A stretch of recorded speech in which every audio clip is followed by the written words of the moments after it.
Hello and welcome. Thank you for joining the 2020 Teacher Leader Summit virtual series. My name is Christina and I will be your session host and moderator. We ask that participants keep microphones and videos off for the remainder of the session unless specifically asked to turn them on by a presenter. You are attending session A106, Closing the Achievement Gap, the Role of School-Based Physical Activity. Allow me to introduce our presenter today, Dr. Ben Kern.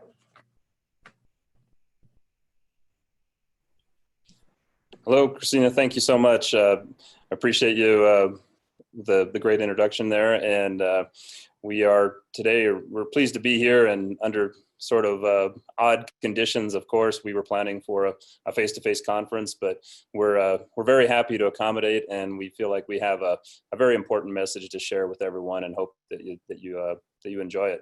I'm going to turn the mic over, so to speak, to my colleague, Mr. Stephen Guccione, who's with the Louisiana Department of Education. Go ahead, Stephen. Thanks, Ben, and good afternoon, everybody. This will be my second virtual training.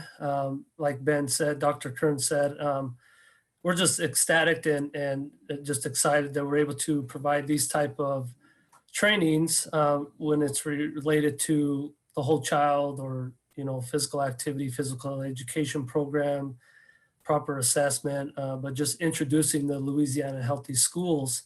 I work in the Department of Education for 3 years. I oversee PE and health, but I also am the project director of the Louisiana Healthy Schools.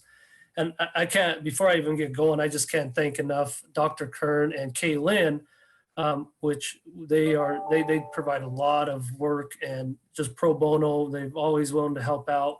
Dr. Kern was at UL Lafayette. Now he's at the University of Wyoming. We were sad to see that, but he still is able to do this for us. And obviously Kay Lynn has been part of a lot of the work that we do. When you talk about Louisiana Healthy Schools, she was at LSU. Now she's an instructor at UL Lafayette, but they can introduce themselves. I don't want to get on a soapbox about what they've done for us, but we're just excited that they're on our team. A little bit about the Louisiana Healthy Schools. It's a collaboration. If you go back, Ben, thanks. If you go collaboration, a little quick, they're on the trigger for you. Take it easy. Between the Louisiana Department of Education and Well Ahead Louisiana. Well Ahead Louisiana is a branch of the Department of Health. The whole goal of Louisiana Healthy Schools is to improve health and academic achievement through nutrition, physical activity, manage a student chronic condition. We were awarded a federal grant 2 years ago, 2018. We are coming up to year 3 of this grant. Like I previously said, I am the project director of this grant. But the whole grant money is, we try to implement statewide. We do prioritize our work with 6 priority districts. If you would like to know that, I could put that in the chat later on, or you could ask it later, but I'm just going to keep flowing. The whole idea is to strengthen infrastructure, and that's like your school health teams, your district advisory teams. And just know, everybody on the call, district advisory teams is a good way to talk about the work related around student health and academic achievement, which is also, if you're unaware of a district advisory team, it is legislatively driven. So just know that is a way to communicate that. We also provide professional development throughout the state. And then we also have what is called NGOs. We do collaborate. For instance, you could community partners like UL, but we're able to use a lot of the work from outside organizations to drive the deliverables of the grant. And obviously, in order to know how this is working, we do evaluate where we're at. The evaluator is housed in the Department of Health, but it is determined on, by implementing these strategies, are we seeing some type of growth and gains and closing the achievement gap. Hey, what? That's not on my end. Just thanks, Ben. All right, so thanks, Stephen, so much. Today, we really want to give folks an opportunity to be aware of some of the recent research that's been in the literature about the achievement gap. That's obviously a big topic for schools in Louisiana, but also the relationship that physical activity has to do with that. And we really want people to come away with a greater awareness of the role that school physical activity plays, and some of the factors that have historically contributed to some of the achievement gaps, and also leave you with some strategies to be able to gain more access to information and promote student achievement that in ways that includes physical activity. So at this point, I'm going to turn the session over to Ms. Kaylin McKee, who is an instructor at UL Lafayette, and she's going to get us doing a little bit of physical activity. All right, y'all, I hope you're doing good today. Like Ben said, my name's Kaylin. So with anything, we think that it's important to be active. Classroom activity breaks, recess, physical education, all that aids in the health of our students. So Ben's gonna put it on the next slide, and we have 3 exercises. We're just gonna trust that y'all do them on your own. So I have a free Tabata timer on my phone. This is really cool. Like I said, it's a free app. You can use this in fitness settings, but in PE settings, you can set, if you do stations, you can set the amount of work or activity they do. You can set the amount of time or rest for transition time between. So that's all we're using. So I'm going to put this up to the camera in just a second. I'm going to play some music. So I'm going to give you 5 seconds to prepare, which you're going to see on the screen. And then we're going to do air squats for 20 seconds. Then when it dings, we're going to do high knees in place for 20 seconds. And then we're going to do, thank you, Ben and Stephen, for getting up. And then we're going to do 20 seconds of jumping jacks. So air squats, high knees, jumping jacks for a total of 1 minute of activity. All right, so hopefully y'all see this on the screen.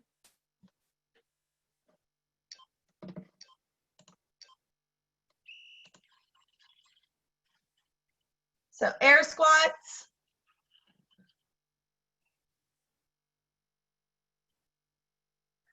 Y'all are doing great. Stephen, you need to get a little lower.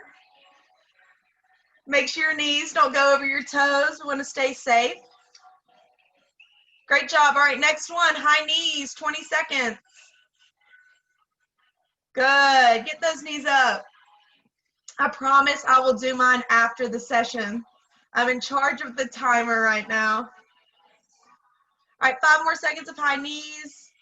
3, 2, and finally let's end with 20 seconds of jumping jacks. If you can't jump, you can just do 1 leg to each side, right leg to the right, left leg to the left.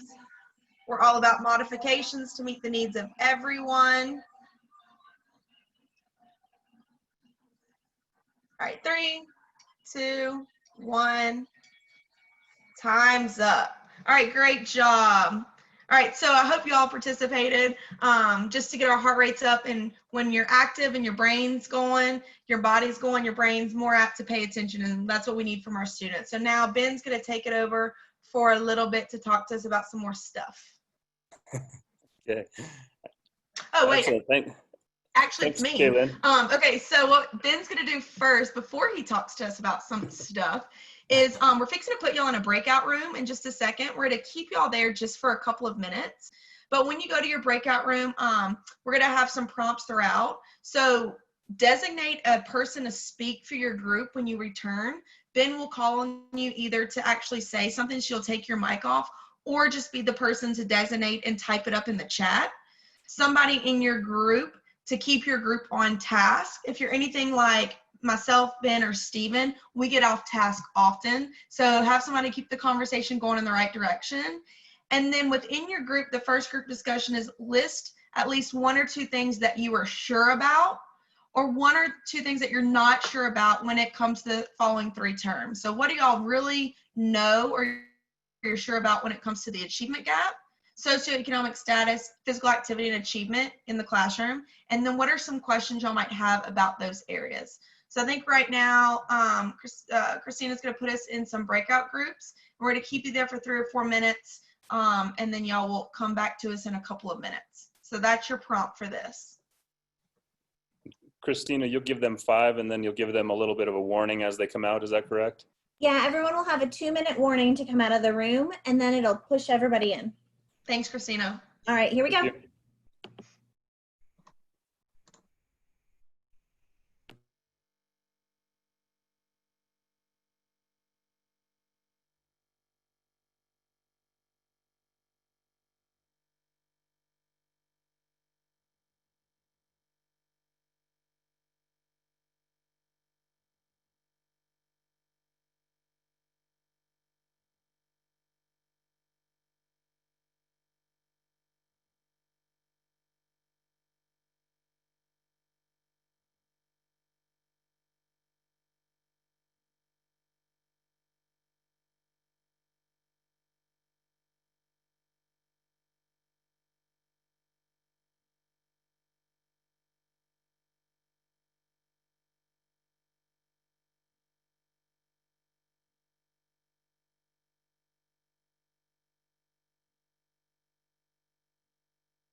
Christina, the breakout room that I was in, the participants couldn't see that screen where the prompts for them to discuss.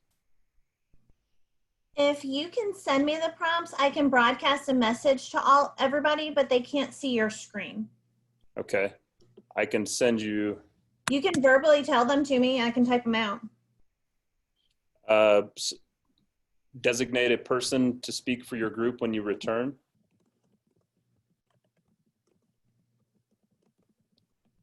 Should I put this in the chat box? Can I just copy and paste it? You can, yeah. Okay, let me do that.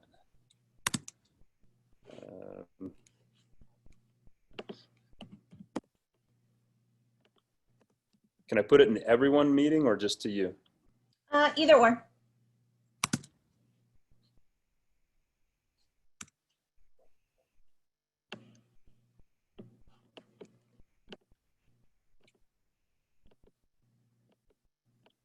Won't let me paste it. Okay, it's okay. I'll go ahead and paste it to everyone in the chat and see if they get it.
Okay, everyone should be back in the main meeting room now.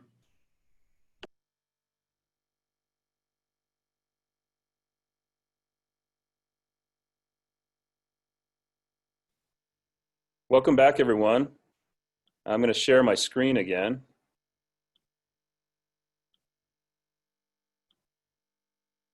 And so while you were out, I hope you had an opportunity to talk about some things that you were sure about with regard to the achievement gap, socioeconomic status, and the relationship of physical activity and achievement. And also have an opportunity to talk about some of the things that you might not be sure about, some questions that you might have. So at this point, I'm going to advance the slide, and let's talk briefly about the achievement gap. And what I'd like to do is, if you were designated as a spokesperson for your group, if you would like to share what your group talked about. In fact, I need some folks to share a little bit. If you can go ahead and raise your hand. If you don't know how to do that, go up to the participants little section. It should be either at the bottom of your screen. It looks like two little people, and it says participants, and you should find your name and raise your hand. So if you were a designated spokesperson for your group, would you be willing to raise your hand and share with us some of the things that you were sure about with regard to the achievement gap? Is there someone that would like to share? If so, please raise your hand. And I'll try to. I have three comments in the chat box. Okay, could you read a couple of those for me? I'm on the full screen. Yes, we have from Crystal. It says, oh, only two others joined her in the breakout room, and they didn't have their mics turned on. Nicole said, we felt that there are a lot of variables in the achievement gap. We talked about how the lack of recess and physical education really affected the learning process. Excellent. That's a very good point. There are a lot of variables, and we're going to talk about some of those today, and hopefully provide some solutions or potential solutions that can start to begin to combat that. So with regard to some things that you were not sure about, if you were a spokesperson for your group, could you go ahead and either raise your hand or type into the chat box some things that you're really you're not sure about, some questions you have about the achievement gap?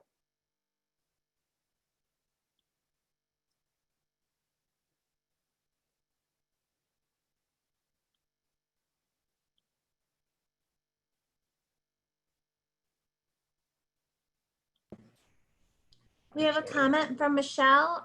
We wondered how having more physical activity affected the achievement gap. Okay, yeah, great question.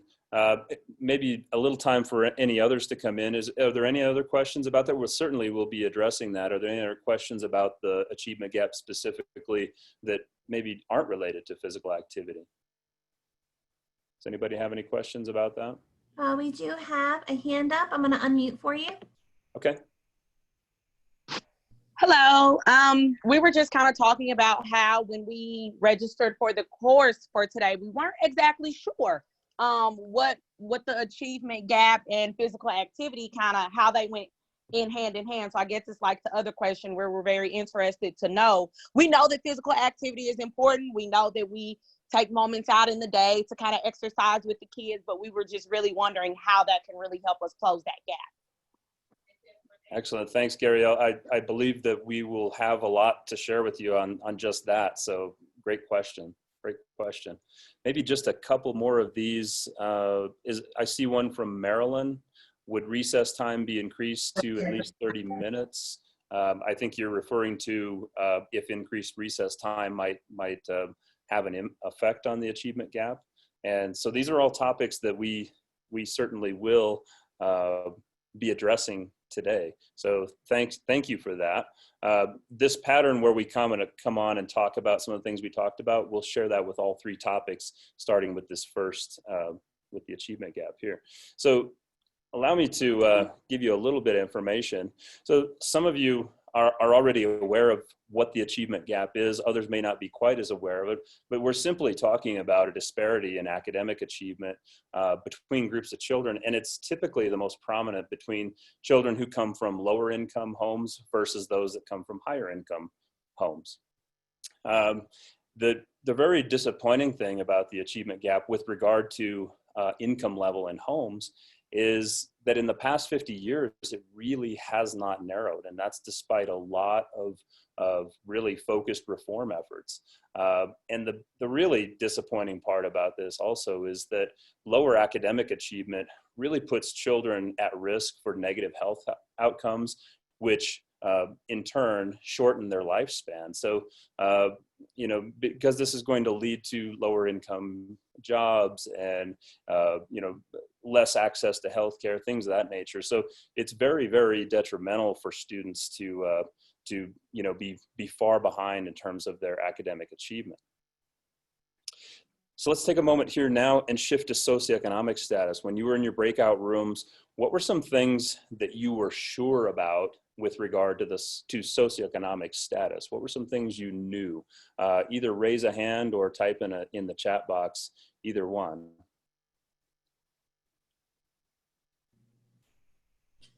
We do have a comment from Crystal. It says, while socioeconomic status is a major contributor to predicting academic success and failure, she's noticing lately that upper levels of socioeconomic status is less reliable predictor than it used to be. Excellent. Yeah, that's a great point. Things do change over time, and socioeconomic status and sort of the economic health of our country has changed over time. So excellent. What's some other ones that people were sure about?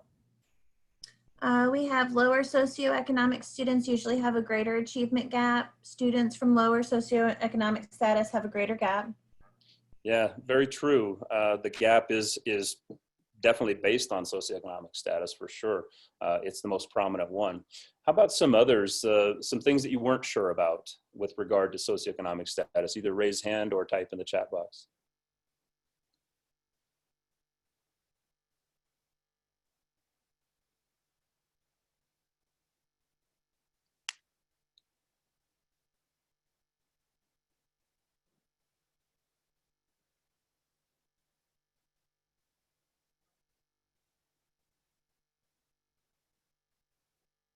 Give you a little time to type for those of you who are typing.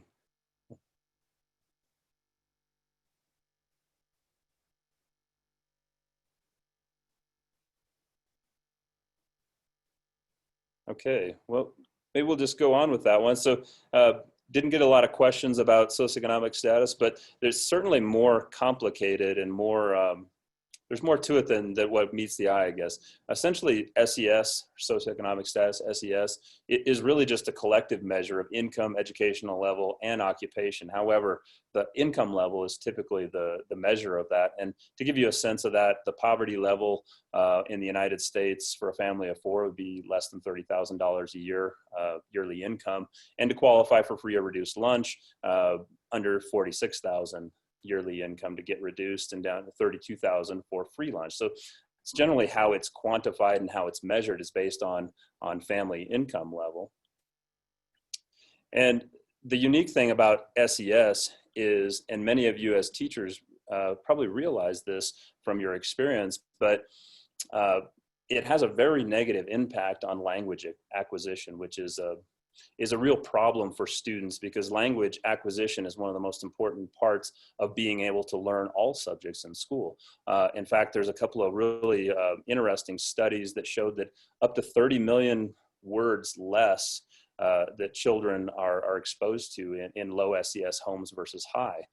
And it's not just that a volume of words and language, but it's the complexity of that language. Lower SES children are exposed to less complex language and less academically focused language. And they also have less access to literacy, so books and reading materials. And from a health standpoint, students who grow up in poverty or lower SES homes are much more prone to suffer from depression and anxiety. And they're also living typically in areas where they have less access to healthcare. So there's less that they can do about that if they do become ill. So as you can imagine, SES really impacts student performance at school. And because of the things I just mentioned, students come to school, and come to kindergarten already behind their higher SES counterparts. And it turns out that the schools in the lower SES areas also, to make matters worse, have less access to resources. Sometimes are able to hire fewer teachers, have fewer written and print materials. A lot of times facilities and things like that are not to the same standard as they would be in higher SES areas. And probably most importantly, the lower SES schools turn over teachers much more often and have a more difficult time retaining the higher performing teachers. To give you a sense of the real impact of socioeconomic status on student achievement, if you look at my graph here, I hope you can all see my, my cursor or my little arrow. But if you see here on this graph, this is sort of an aggregate of many, many studies across years and years of research. So this is just an aggregate look. But as the percentage of low-income students in a school is low, say around 10%, you can expect that about 80% of the students will score proficient or above on standardized tests. That's a sort of national average. And if you zoom over to the other side of the scale, as the percentage of low-income students is closer to 90%, you can expect on average, about 40% of the students in the school will score proficient. So this graph essentially is the achievement gap, and it's based on socioeconomic status as the most prominent factor. Of course, there's other factors there as well, but SES is a very, very influential factor in student achievement, and there's so many different facets of that, but it's very, very powerful. So the good news is that schools, even though SES has this enormous impact on children, and even in low SES areas, the schools have a more difficult time due to resources. The good news is that schools have a much stronger influence on student achievement once kids get there. So once they enter kindergarten and move on, the school itself has a much greater impact than even the home life, and that is that's a very encouraging fact. And most specifically, one of the most important marks of student achievement is third grade reading. And this is really important for any of you that work in elementary schools. You would probably understand this. That third grade reading is really the most important educational benchmark. A lot of research over the past couple of decades has shown that students' ability to read by the end of third grade is most important. It really marks a time when the learning to read sort of starts to taper off, and then you begin using that reading ability to learn all the other topics. It's predictive of high school graduation, college readiness, and it predicts a career path with about 75% accuracy. So it's very, very important that children get that foundation by third grade. All right, last topic that I want to hear some comments from those of you that were in the breakout rooms is, and you sort of brought up these questions already, but what is the relationship, or how can physical activity really influence and offset the achievement gap? So in terms of just the physical activity and academic achievement together, what were some of the things that in your groups you were pretty sure you knew about the relationship between these two things? Either raise your hand or type in the chat box.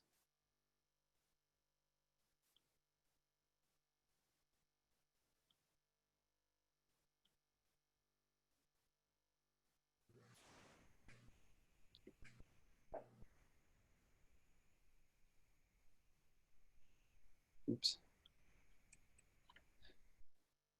So we've got one comment from Gabrielle. We know it helps, but not sure how. Laughing out loud. So I'm sure she's having a good time with that. Some of the same comments. I'll go ahead and jump in. We do have a lot of content here, and I think I'll be able to comment on all of the questions that we had there. So just in the interest of time. So with regard to physical activity and achievement, there's been a whole lot of research conducted in about the last 30 years or so, and there the research has come to 4 main conclusions. The first is that just being physically active for one time or an acute bout can improve cognitive function. It can improve the way the brain works. And then a second and third conclusion are related to children that have a greater fitness level have larger and more developed brain structures, and I'll share some research studies that show which ones, but they also perform better academically. So a higher fitness level is associated with a higher academic achievement. And then a fourth one that's very interesting and very ground level to schools is that physical activity during the day can also improve academic achievement, and that's in the form of recess and physical education, but also classroom activity breaks, etc. So this first conclusion, when we're talking about acute bouts of physical activity, this is a one-time. So just simply being physically active, almost like we were at the beginning of this session, but something at about 50% of your max heart rate, and your brain will function better immediately following that light to moderately intense physical activity. One of the most important and seminal studies in this area was a study that was conducted at, actually this is at the University of Illinois. They put students on a treadmill, walking for 20 minutes, just simply walking at about 60% max heart rate, or just sitting quietly for 20 minutes. And they used what's called electroencephalography, easy for me to say. And it shows these nice little graphs, and it shows the areas of the brain that were much more active after the walking on the treadmill. And these students also took an achievement test. And lo and behold, the ones that were walking for 20 minutes performed much, much better on these tests. And you could see the areas of the brain that were more active. But they also did a thing called the flanker task. And this is a task to test your cognitive function, and most importantly, your attention control. And so I want to give you a chance to play at home. So if you don't have your screen on, go ahead and turn your screen on right now. You do not have to turn on your microphone, but turn on your screen. And as soon as I advance my little animation here, you'll see a series of arrows in front of you. In fact, I'll put the first one up. If you can see the arrow that's directly in the middle, you can see that it's pointing to the right. So what I want you to do is, as I bring up these series of arrows, I want you to have your right hand and your left hand either on the top of your leg or on top of a table or somewhere where they're about in the same relative space to your body. And if you see the middle arrow come up pointing right, I want you to quickly tap on the table with your right hand. Or if you see it pointing to the left, I want you to tap quickly with your left hand. Does that work? Let's give it a practice try and see if it works. So I'm going to bring the same set of arrows up and go ahead and give it a try. Ready, set. Okay, were you able to find it? All right, so I can't hear everybody, but I'll go ahead and advance a few more. You'll see a series of these come up, and as you see them, see how quickly and how accurately you can tap your right hand or your left hand based on that middle arrow there. Ready, set, go.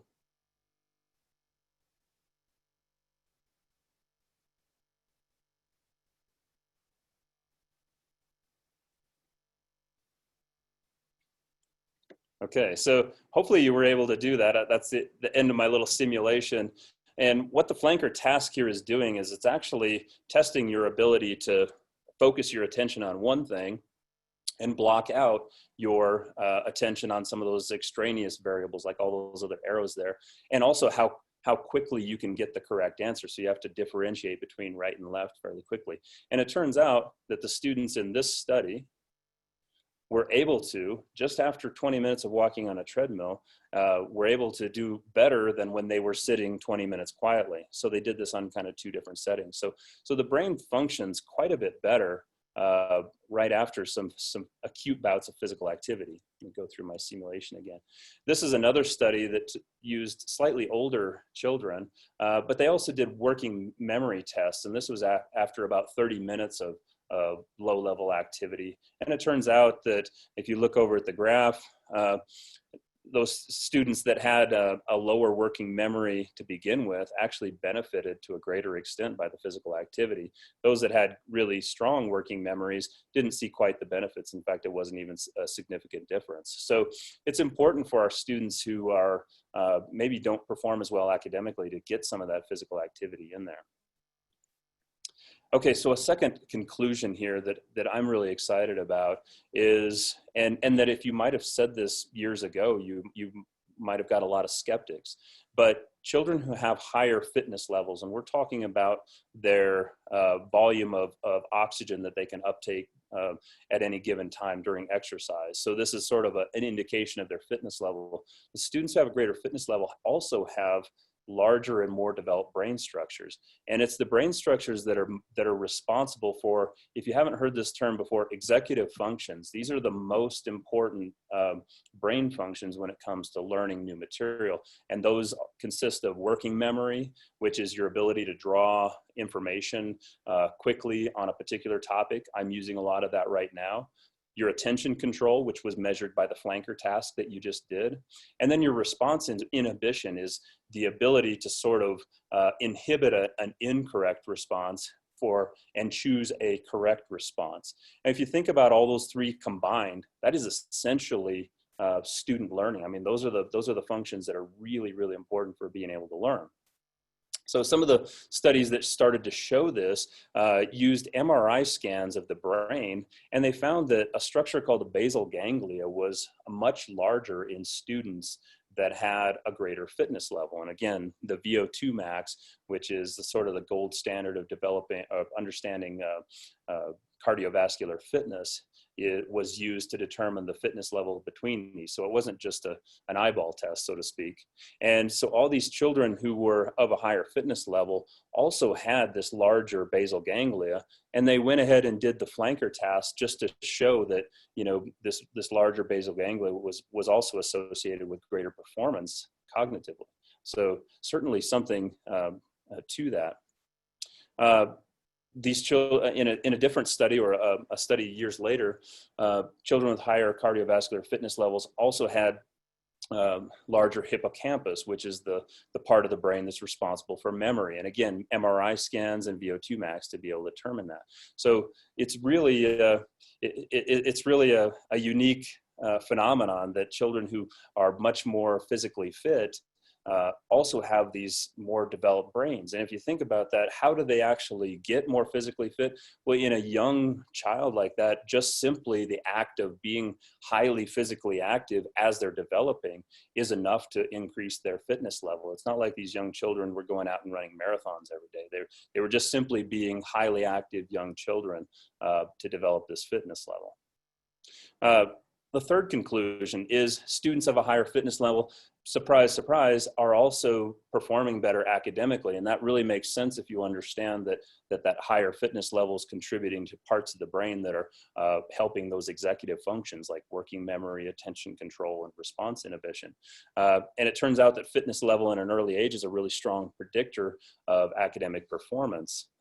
In the early 2000s, this is a really interesting study. In California, the FitnessGram fitness tests, which are basically like the pacer, and sometimes they use the mile run like that, push-ups, sit-ups, flexibility. The students that were able to do, to reach higher goals on the fitness test were also those that were performing much better on the Stanford Achievement Test, which was California's compulsory academic achievement test battery at the time.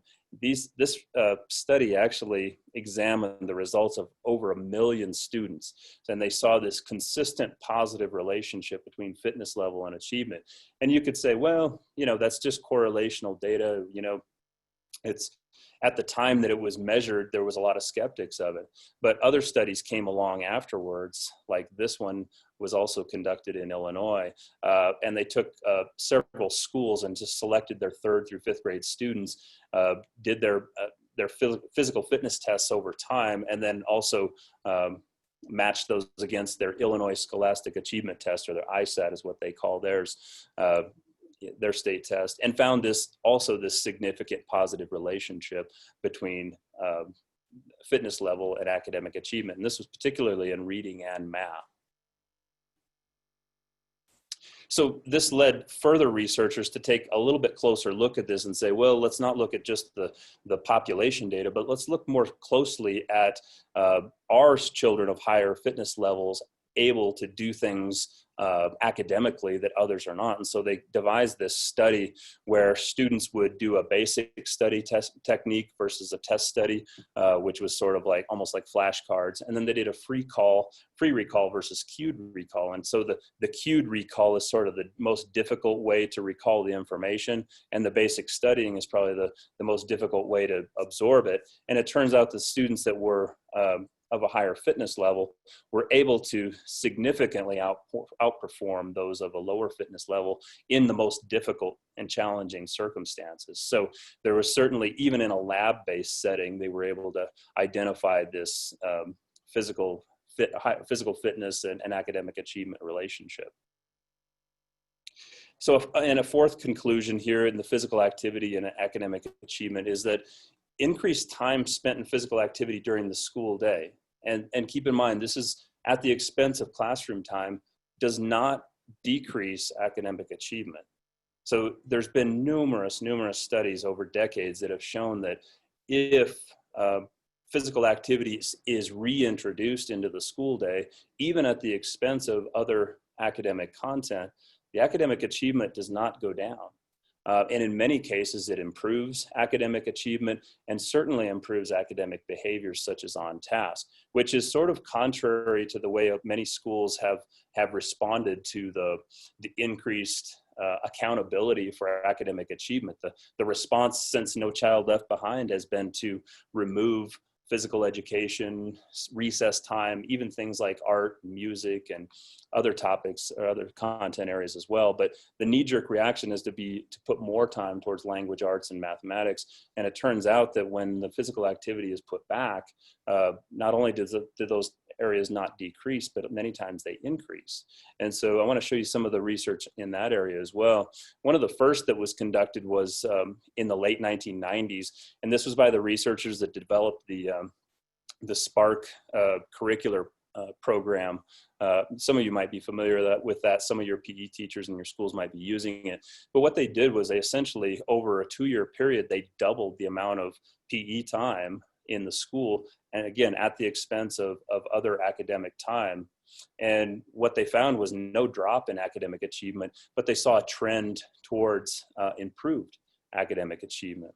A similar study did classroom activity breaks for about 15 minutes a day over 16 months. So this was another full 2 school years. And they found no decrease in academic performance, despite taking an extra 15 minutes a day out of the class day to do some physical activity. But again, they saw a trend towards improvement where those classroom activity breaks were there. So it's sort of the moral of the story is this idea that we have to do nothing but classroom time and do more and more of it at the expense of physical activity is really the wrong approach. The data in the literature certainly does not support that approach. This one large meta-analysis that has recently taken place, and this is a culmination of hundreds of studies that looked at classroom physical activity interventions on physical activity outcomes. And what they found was that these classroom activity breaks really were a part of an improvement in on-task behavior, sort of reduced behavioral issues, and found improvements in academic achievement across multiple studies. This final study that I'll share with you was conducted in Illinois, and was just looking specifically at 3rd grade reading. And if you can think back to some of the earlier slides, the 3rd grade reading is very, very important as a predictor of college readiness and high school graduation. And what it was found in Illinois was that schools that were able to offer at least 225 minutes per week of physical education and recess combined, which to be able to do that requires daily physical education and at least 20 minutes of recess per day. So schools that were able to do that were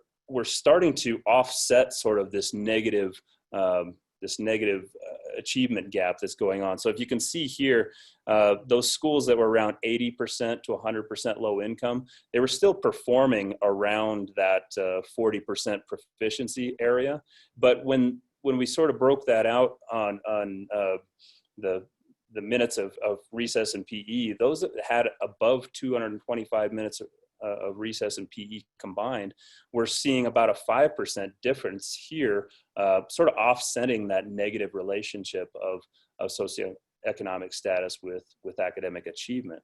As the income level went up, so less than 20%, you see the sort of diminished return there, but there's a bit of a ceiling effect there. The scores were probably not going to go much above 80% proficiency anyway. But you can see that schools, regardless of their income level, were able to see this sort of moderating effect. We're able to start to offset the achievement gap. This slide is actually evidence of the offset of the achievement gap by adding more physical education and recess, or at least more physical activity to the school day. So there's certainly a lot of evidence out there showing that not only is physical activity and physical fitness really important for the way the body and the brain functions, and students' achievement is sort of a byproduct of that, but what we're also seeing is that if we go ahead and reintroduce more physical activity back into the school day where it once was not there, we're not seeing any diminished return in academics. In fact, we're seeing something much different. We're seeing the offset, or the closing of the achievement gap. So I'm going to turn it over now to Kaylin. She's going to talk to you about some of the really important initiatives that are going on in public health and physical education right now. So Kaylin, maybe you can share with them some of this. Yeah, so I'm going to talk about one school model that's been used to help get more comprehensive physical activity. That's actually the name of the model. It's called CSPAP for short, and it's just a way to make sure that you're getting plenty of physical activity in the school day for your students. So you can kind of see on the PowerPoint right now that there's 5 components. So the first component, and you'll notice that this is at the top, is quality physical education. So we know that students should be getting daily physical education, and it needs to be quality, and there's a lot of ways to make sure that it is quality. I've answered a couple of questions in the chat, but if you have more specific questions, our contact information will be shown at the end. Feel free to email me. We can schedule up a call or a Zoom session to talk about your specific content at your school, because I know that all schools are different. But the first thing is to make sure that we have quality physical education K through 12, regardless of what that means. The other 4 components are making sure that we have PA during the school day. This includes recess, but also classroom activity breaks. I answered someone's question a while ago, how much activity do students need to be getting? A lot of this depends on the age of the students, but there's not too much. Every 20 to 30 minutes, if you can get your kids up for a couple of minutes just to get some energy out, or those kids that are falling asleep, the activity will help wake them up. The kids that are antsy, they can get that energy out, like I mentioned. So classroom activity breaks are really important.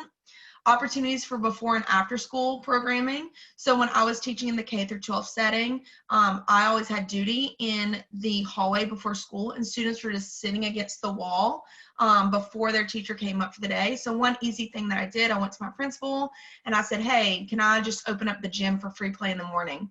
So every day of the week, Monday was K through 2, Tuesday was 3 through 5, Wednesdays were middle school, Thursdays were high school students could come. Friday, we didn't have the option.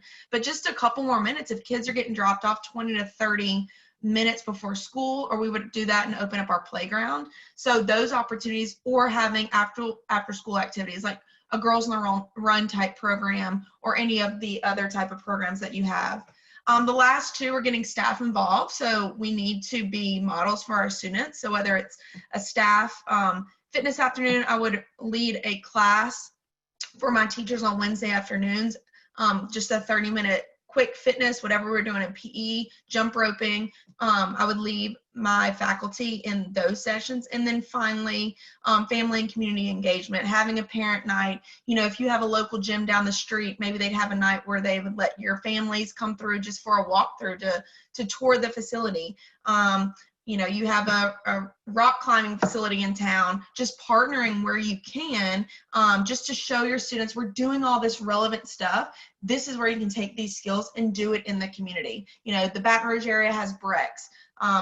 Lafayette, Youngsville, Broussard Sports Complex. Other areas have the YMCA's. Partnering when you can to make sure that they can take these skills into the community with you. So that's just one type of programming or one model to use. Now it's going to be Stephen. He talked about that grant at the beginning of the session. He's going to talk a little bit more about another model. Again, there's not one right or wrong. We're just giving you some information and options. So Stephen. Thank you, Kaylin. Yeah, so if you went back to the previous slide, I don't know if you're familiar with the whole school, whole community, whole child model.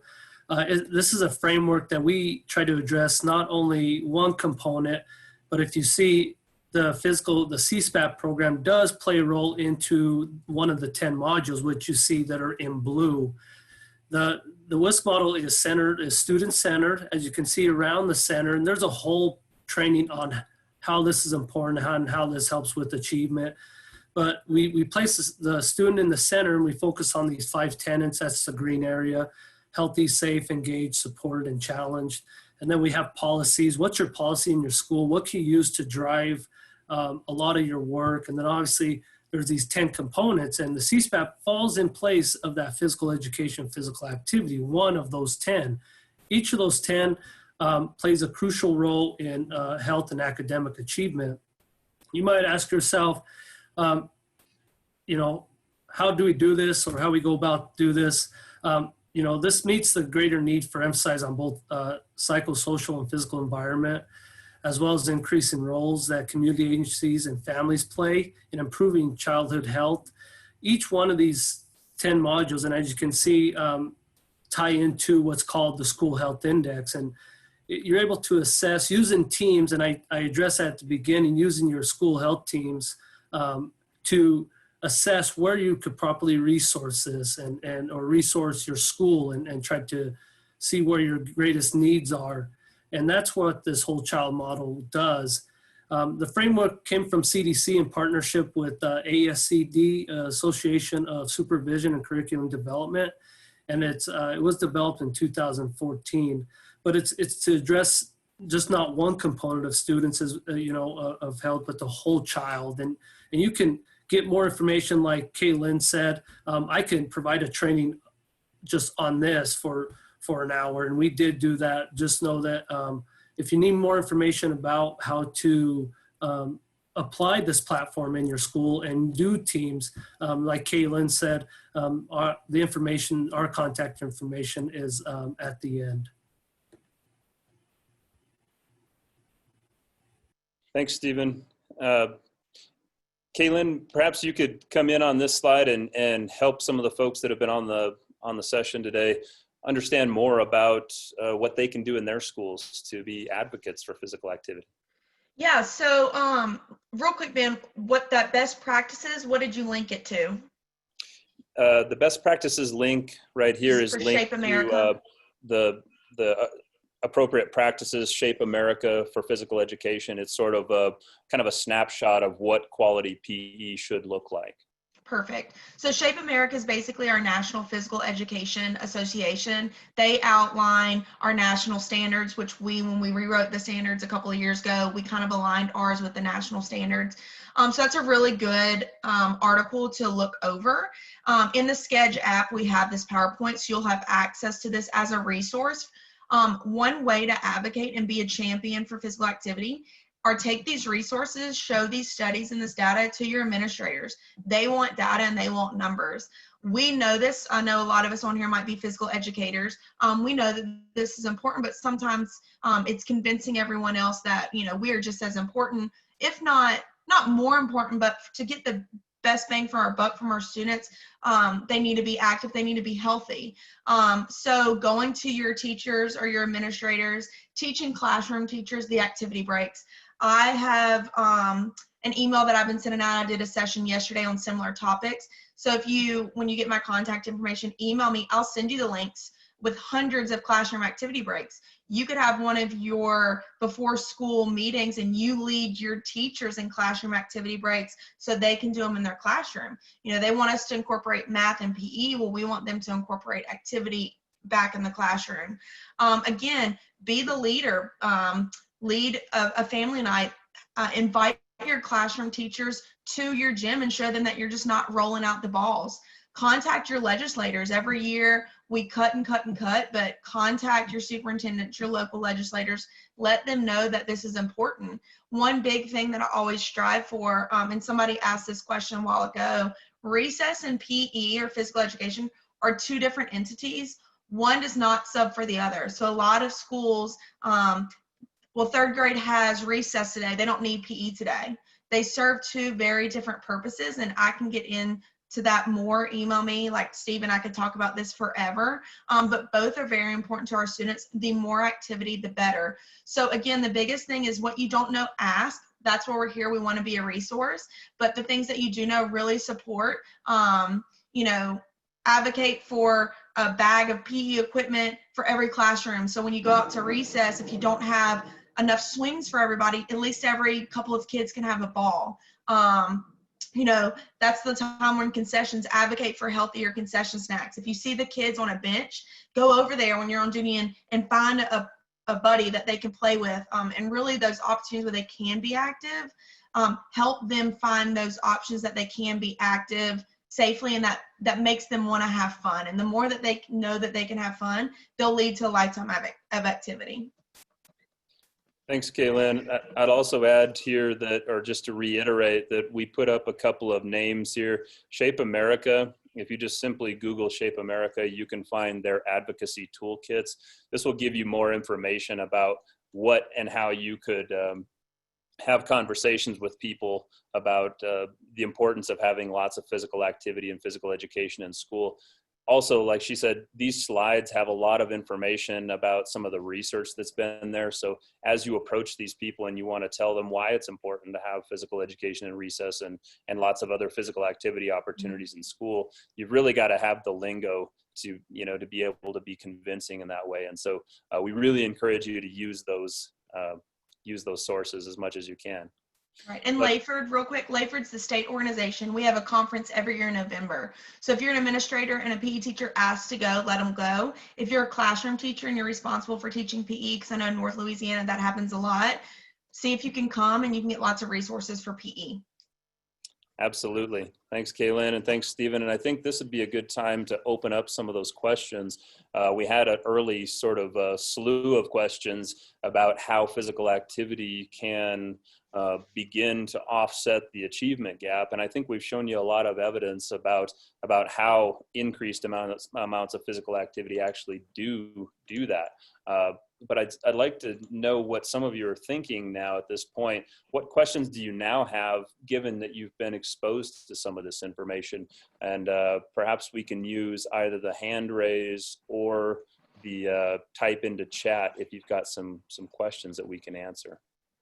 Yeah, and while we wait, Stephen, you want to go ahead and put up the next slide with our contact information for people to jot down while we're waiting? Thanks. Yeah, and also I just put in the chat the CDC's Healthy Schools link.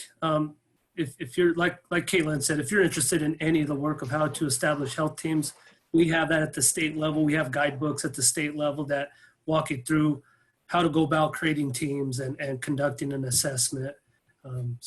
But I put the link on CDC's Healthy Schools. That gives you a bunch of wonderful information as well.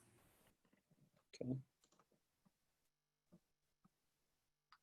Excellent. Do we have any hand raised questions? Christine, I'm not sure if I'm able to see everything. I do not see any hand raises.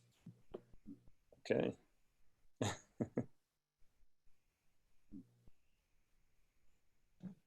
Do you think? We got Just one. Do you think Oh, go ahead.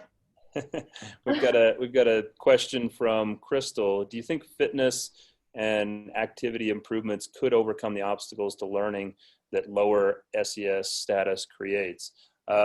Yes, I do, because much of this research that's shown that physical activity, even acute bouts of it, improves the way the brain functions.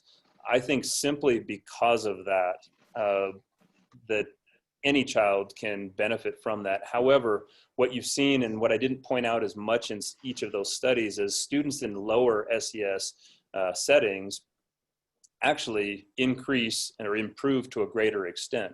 Part of that is because they start generally at a lower performance level, so they have more growth to be able to make. But it's curious that this is helping the students the most in the situations where it's most needed.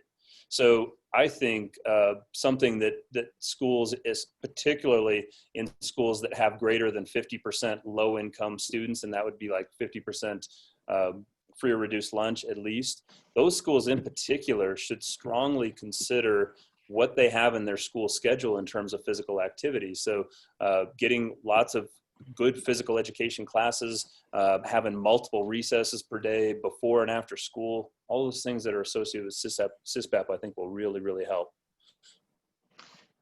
Real quick to answer Michelle, and email us, Michelle, and I can expand more on this, or so can Stephen. But if you look at the breakdown of contact hours within the core subjects, we schedule far more than the requirement. So I don't think having classroom breaks or daily recess or PE, we would need to extend the school day. For instance, a classroom break, like for one simple one with math, you get with a partner and you play rock, paper, scissors. Kindergartners, first grade, it can be addition, or you can do subtraction. So if I put up 5 and Ben puts up 2, we add them and we out loud say 7, and we do 7 jumping jacks. Those minutes can still count towards math, but you're working in activity. So instead of doing a worksheet, they're up and they're being active. You can do that with multiplication.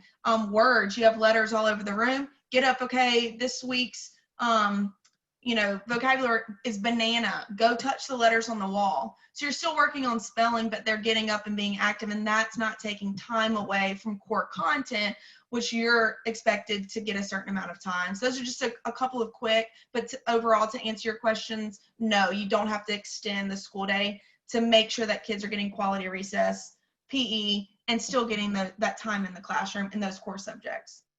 And Kaylin, I might comment on Michelle's question. That's a very good question, and that's very much where a lot of these questions come from, especially from school administrators. Michelle, I don't know if you're a school administrator or not, but many principals are really hesitant to give, to take back that time for physical activity, or to take time away from classroom time for something that's related to physical activity like recess or PE. And it's understandable, because what they're hearing from a lot of their teachers is, well, I need more time to do this. I need more time with these kids. I just can't get through all this stuff. And my wife's a kindergarten teacher, and she's very much tells me these same things. And but what the research shows is that there's perhaps a finite amount of time that really is important for children to have in terms of academic learning time. And then beyond that, there may be an extraneous return.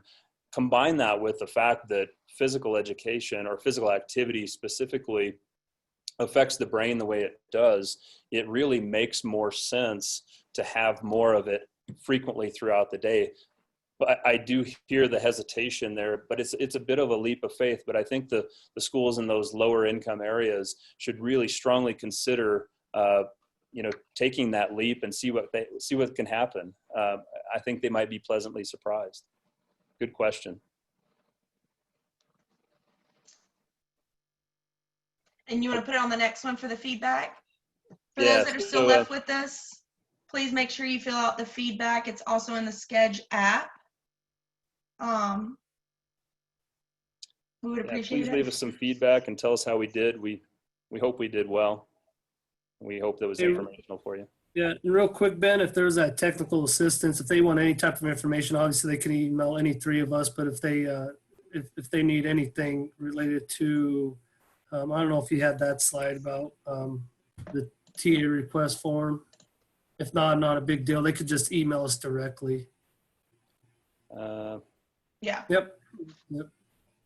And this is a way, if those of you that are still on, this is a way you can connect with us. You can use your phone to scan it, or honestly, you could just email any three of us. And that, if that's the easiest way to go, we could provide any type of support and resources to you. So thank you for everybody for attending. So.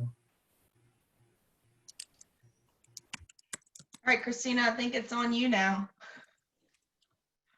All right, well, thank you so much for a very informative professional development. We appreciate you, and we hope you have a great rest of your week. Thank y'all. Thank you. I'll leave this slide up for a little while if anybody needs to take it down to get information. And I'll stick around for a little bit and go back if anybody wants me to go back.